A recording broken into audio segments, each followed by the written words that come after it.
नमस्कार दोस्तों। मान लीजिए पुलिस अचानक किसी को गिरफ्तार करने आती है।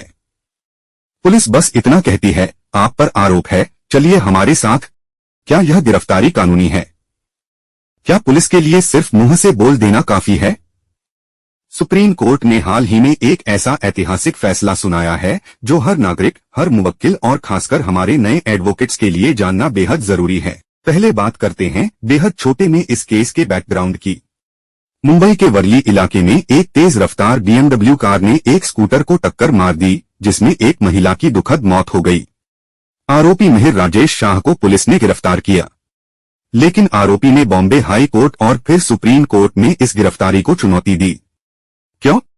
क्योंकि पुलिस ने उसे ग्राउंड्स ऑफ अरेस्ट लिखित में नहीं दिए थे।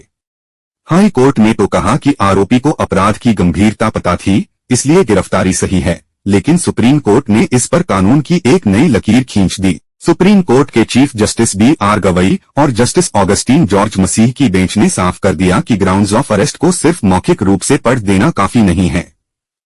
सुप्रीम कोर्ट ने 4 सबसे महत्वपूर्ण बातें कहीं, जिन्हें सभी नए वकील साहिब और प्रत्येक भारतीय नागरिकों को डायरी में नोट कर लेना चाहिए। पहला पॉइंट, चाहे मामला इंडियन पिनल कोड का हो या भारतीय न्याय संहिता का या किसी विशेष कानून जैसे UAPA या PMLA का, पुलिस को ग्राउंड्स ऑफ अरेस्ट आरोपी को लिखित में ही देने होंगे।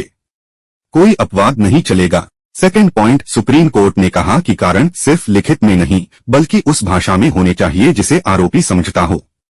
अगर आरोपी को अंग्रेजी नहीं आती, तो उसे उसकी स्थानीय भाषा में लिखित कारण दीजिए। थर्ड पॉइंट, ऐसे मामलों में जहां गिरफ्तार करने वाला अधिकारी गिरफ्तारी के समय या उसके तुरंत बाद लिखित रूप में गिरफ्तारी के आधार बताने में असमर्थ हो, तो ऐसा मौखिक रूप से किया जाए। उक्त आधारों को एक उचित समय के भीतर और हर हाल में गिरफ्तार व्यक्ति को मजिस्ट्रेट के समक्ष रिमांड की कार्यवाही के लिए पेश करने से कम 2 घंटे पहले लिखित रूप में सूचित किया जाना चाहिए। फोर्थ पॉइंट, अगर इन 3 शर्तों का पालन पुलिस नहीं करती तो गिरफ्तारी और उसके बाद की रिमांड को गैरकानूनी माना जाएगा और वह व्यक्ति रिहा होने के लिए स्वतंत्र होगा। हमारे नए एडवोकेट्स के लिए यह एक बहुत बड़ा रिमांड टूल है। कोर्ट ने साफ कहा कि संविधान का अनुच्छेद 22(1) और भारतीय नागरिक सुरक्षा संहिता की धारा 47, जो पहले CRPC की धारा 50 थी, कोई मामूली औपचारिकता नहीं है, बल्कि यह नागरिकों का मौलिक अधिकार है।